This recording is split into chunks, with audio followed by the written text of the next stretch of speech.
What a privilege, what an honor to have you on Richard Mwenja exclusive, the year of our Lord 2024. And it's such a privilege to talk to you over this Easter period. This is our Easter special. I'm saying it's an Easter special because we have one of your favorites, seasoned lawyer and high-flying lawyer in this country, advocate of the High Court of Kenya. The first of his name, Ndegwa Njiru, certainly Gishugu's biggest export after Mother Karua. He'll be our guest for the day. My name is Richard Mwenja. Welcome on board, and I present to you the latter-day John the Baptist, the voice in the wilderness. Ndegwa Njiru. Yes, Richard. How are you? Hey, great. It's a pleasure to see you. Why don't you want to take all the compliments? Because it's true. Like I keep on telling you, I do not know how to be great myself. Humility is a virtue that I honestly adore. And so many people just wonder when I meet them. They expect to meet a very complex person, high flying as you see. But for me, humility is the most important thing. I am not a very good Christian like my dad is, but he always keep on drawing some lessons from the Bible. So there's this story that he loves telling us about meekness and humility. Sure. So he tells us that one day Jesus was being followed by a big crowd.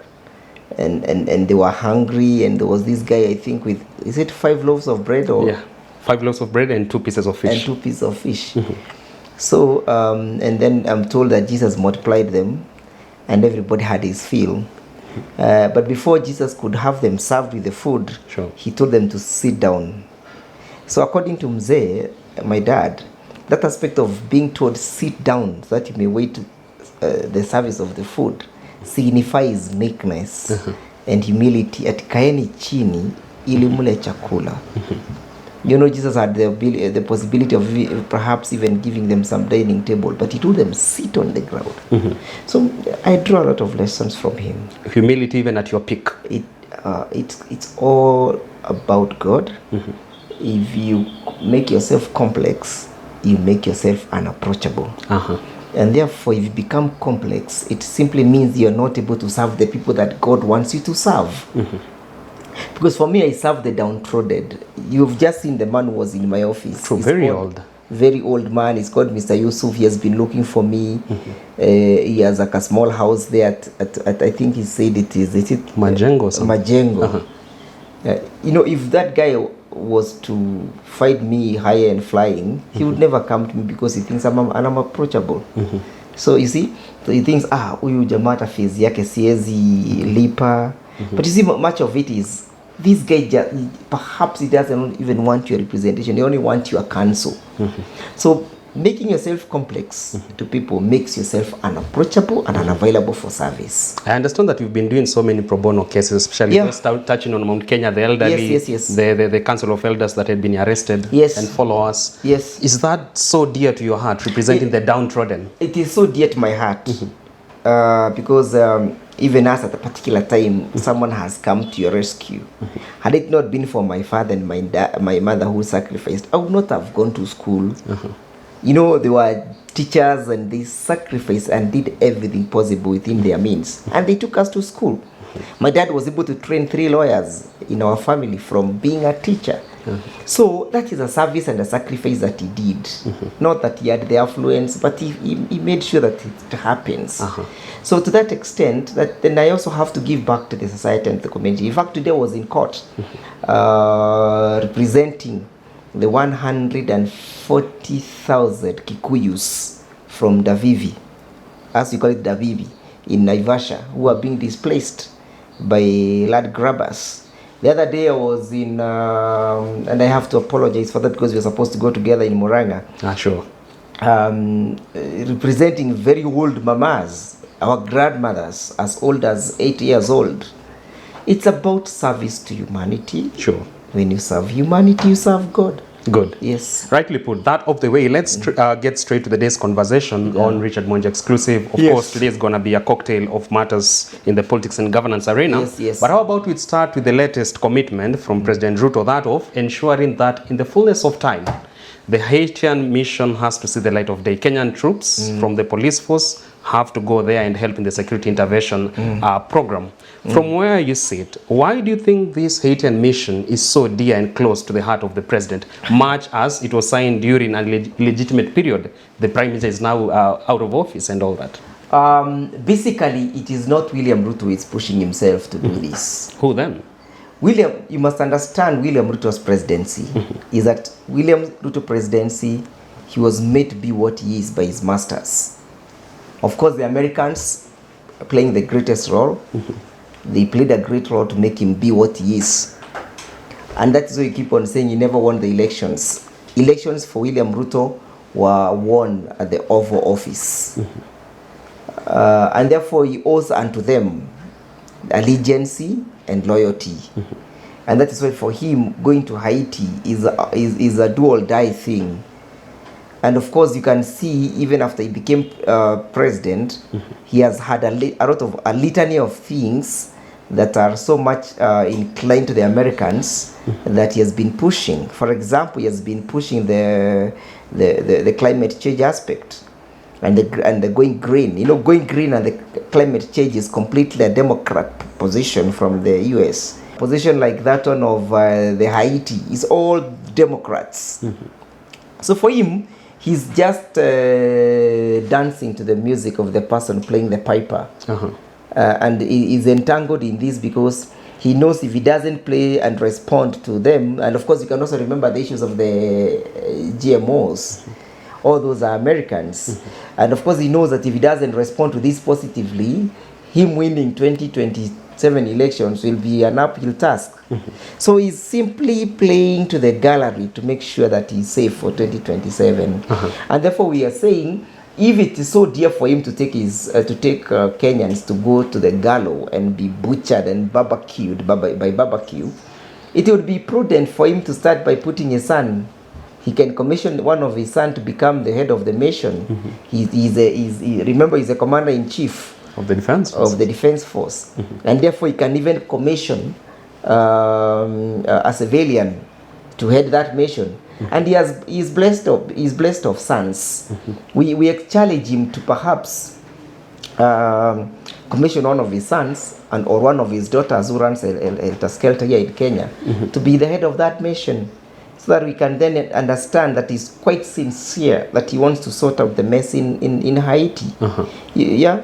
Otherwise, how else does he explain that you want to offer other people's children for the gallows and you cannot offer your children? Don't you think that maybe he's trying to play the big brother persona, the Good Samaritan in the room? William Ruto can never be a Good Samaritan. He's not gifted with that spirit and wisdom of being a Good Samaritan. William Ruto cannot do anything that he does not benefit directly and financially.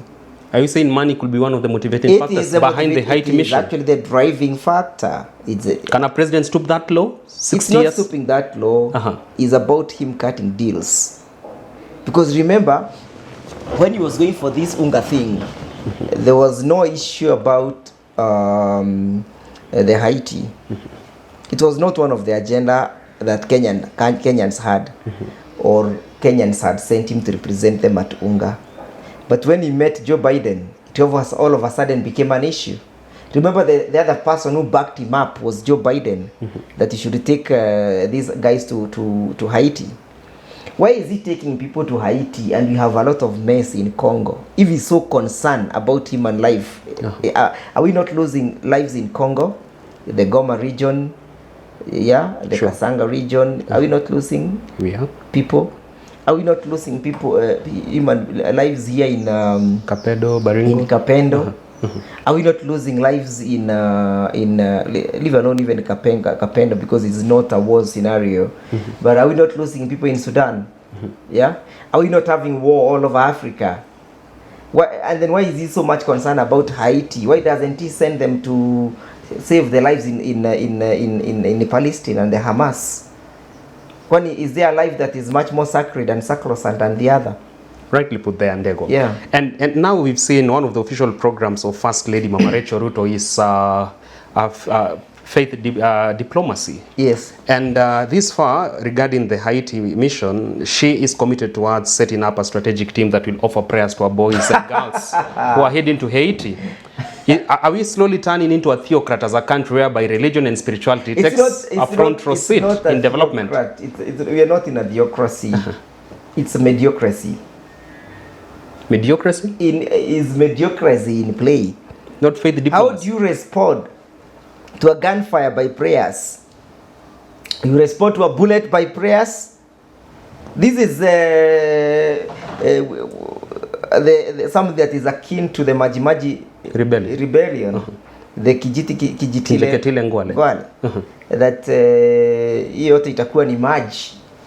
You see, that mentality is a rudimentary medieval mentality that is outdated. Haiti does not need prayers. Haiti needs a very well consulted efforts to sort out the mess.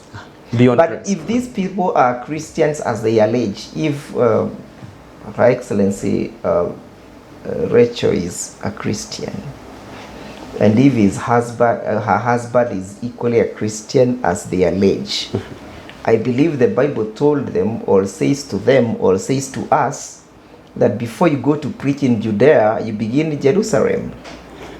Or is it before you go to Jerusalem, you begin in Judea? Yeah, before you go to Jerusalem, you begin from Judea. The idea behind beginning in Judea is because Jesus is said to have been born in Judea. And therefore, before he goes and preach in Jerusalem, he should first of all convert his people in Judea so that he can say, I have done it in Judea, I can do it in Jerusalem. So before you go to Haiti, before you go to pray for Haiti, sort out the mess in Baringo. Sort out the mess in Capendo. People are dying day in, day out in Bonny Forest. People are dying day in, day out in Mandera. If you cross over to Ethiopia, we have a lot of mess in Ethiopia. We have a lot of mess in Sudan and Southern Sudan. We have a lot of mess in Chad. We have a lot of mess in the Central Republic. We have a lot of mess in the Great Lake region. You know, recently we had a lot of mess in Senegal, and he never spoke about it. Are you then saying that the government of the day is slowly commercializing religion? Commercializing, they are reaping from it. They are beneficiaries of that commercial region. Yes. Using religion for personal interest and oftentimes financial interest. That is. I have told you, William Ruto can never do anything that he does not have direct benefit. Shifting gears, and now let's talk movements that are coming up in the country. Let's start from the latest outfit, new opposition outfit created by Babu Owino, Gathoni Wamshomba, Mark Mwenje, Caleb Amisi, and a few other legislators, which is committed towards spearheading political and economic reforms. What do you make of that new outfit? It is dubbed the one that inaskiza ground. Do you think we really need that outfit at this point in time? Yeah, we do, and especially for us in Mount Kenya region. The reason why we were in court today, leading a battery of lawyers with people like Kibe Mungai, people like a litany of lawyers from Mount Kenya Jurist and Gema Wado, led by Chairman Wambogo Wanjohi. We came up with that outfit because we realized that the Mount Kenya region is naked. We are completely unclothed. You have a son who was to clothe you deeply, second in command. Oh, he promised that. You know, you don't spoil the taste in my mouth. Why though? Because I was just about to say the reason why that outfit was created was to step into the gap and fill the gap of vacuum, the gap of betrayal that has been created by the purported leaders in Mount Kenya region. You know, one of those purported leaders is Jane Kihara. Jane Kihara goes and says that this land belongs to William Ruto. Does it? That's what she said. So today I was waiting for her in court to come and tell us and give us evidence when and how William Ruto acquired this land. So that outfit created by Honorable Gathoni Wamshomba, a woman whom I hold out with a lot of respect, is a necessary evil. Quite necessary in the sense that if that voice is lacking, then we are doomed. Remember now Baba has gone to Addis Ababa, right? So new voices must emerge. And new ideologies and new minds must be allowed to thrive and grow. Now that it is made up of And for legislators. purposes of record, I belong to that movement as well. You're already inside? Yes. We are seeing it coming up with a combination of legislators from both the government and the opposition. Yes. Are we likely to see even more mass exodus with people joining Let it? me tell you, the biggest of the masses is with that group. And especially from Mount Kenya region. That's why you can see Mr. Gachagua is now becoming apologetic. Sure. That's our next conversation. Yes. But then again, are you saying that the government of the day somewhat is not listening to the voices on the ground and maybe it is banking much on PR and propaganda? It has never listened. It's not a homegrown government. I told you this is a government that was muted and consummated somewhere in the Oval Office in Washington. It has taken a paradigm shift from what it promised the hustlers? Completely. They never believed in it and they have never believed in it. He has never been a hustler himself. So what makes you think that William Ruto can have a solution to sort out the problem and the mess that he himself has created? And he has been part and parcel of. Which magic does he have? William Ruto has been in government since he has never known any other employment other than politics. He has profiled himself as the economic messiah, all thanks to the appreciation of the Kenyan shilling against the dollar of late. What do you make of that? Richard, why are you laughing though? I'm laughing because William Ruto is capable of saying anything. He's an astrologist, he's an economist, a geologist, a psychologist. You'll even hear him saying he's a gynecologist. And now you're about to get affordable housing units as only 3,000 per month. William Ruto cannot sort out the mess in this country. He's part and parcel of those people who have created this mess. How about if you advance him some grace of time? Can he do it? What grace of time does he need more? He has been in public service since 1992. He has not done any significant change. Even changing himself, he has not done it. He himself, he has never done it. He has never changed from being what we know him to be. So if change has not occurred to him, him as William Ruto, how does he think that he can change the rest of the masses? He has never changed from what he is and what used to know him. He's nowhere close to being a saint right now? Well, we will wait for the cardinals to tell us whether he can be consecrated and whether he foots the bill. Let's advance that and I wish to attend that meeting of the cardinals. Let's advance that conversation, Ndegwa, on matters movements that are coming up. Yes. And we are seeing a new movement from Western Bloc dubbed Tawe Movement, spearheaded by Trans Nzoia Governor George Natembeya, my governor. Yes. And it is a movement that is sort of a thorn in the flesh of none other than National Assembly Speaker Moses Wetangula. And it begs the question, this is an outfit that is geared towards revitalizing the local economy of Trans Nzoia County and the larger Western Bloc. Why would the National Assembly Speaker take concern with it? Because Mr. Wetangula is such a selfish individual. He does not believe in empowering people whom he will not have direct benefit from. And for him, he believes that he must be the only Jogo that is wicking outside there, and there should be no other Jogo outside. So here comes Governor Natembeya, vibrant, eloquent, energetic, focused individual who believes the time of change has come. So Wetangula must feel quite threatened by that aspect, in the sense that for him, he has outlived his usefulness. William Ruto, that clique of individuals can never ever be the agents of change that this country is desirous of having. And that's why you can see there is a revolution, not just in Western, the Tawe movement, but across Africa. If you look at what has happened in Senegal, they have elected a man of my age, simply because we are people who are focused and who want to see real change taking place in our lifetime. We want to see economic change in our lifetime. We want to see political change in our lifetime. We want to see social changes in our lifetime. And that's why you can see people in Senegal. They all woke up to vote that man. It tells you that if elections were to be held in a free and fair position, a lot of surprises would be pulled. The reason why that guy became president is because simply France was not involved. France has been kicked out of West Africa, and most of those countries there. You can see the influence of Gabon. Sure. You can see the influence of Mali, the influence of Benin Republic. You know, in terms of trying to initiate change in those particular countries. And of course, we credit Professor Pielo Lumumba. He has been going round giving this communication to the youths, telling them that you are the epitome of change, that the political change that you've been waiting for will come through you. And of course, reminding them severally what the Osagifo said, the Osagifo Kwame Nkrumah. He kept on saying that seek ye first the political kingdom and other things will come and follow. So that ideology is now ringing bells in us. And you need to come back home and see what happened yesterday somewhere in Githongori. A young man, unknown person, became the hero in his during his death. At his death. Yeah, sure. The guy called Brian Shearer. True. Young people organized themselves without calling for any assistance or any aid from the political classes. They contributed 8 million and built a house for that grandmother. And they organized a funeral for that young man.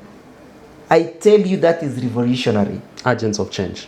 That is completely revolutionary.